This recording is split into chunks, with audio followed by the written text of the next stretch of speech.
Hi guys! I think all of you must have heard of a vision board.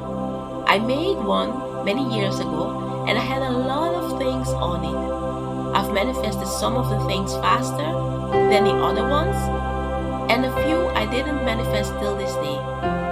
But what surprised me about my vision board was how fast I manifested love. At that time, I wasn't on speaking terms with my partner. I avoided being in certain parts of the house for us not to bump into each other a lot. And my partner was more away visiting friends and families to avoid me, I guess.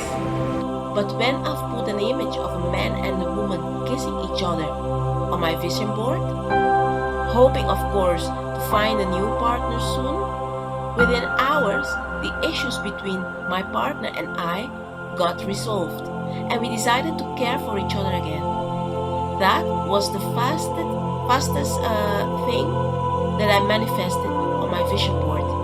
I guess I had less resistance to that than the other things on it, or the real reason remains a mystery.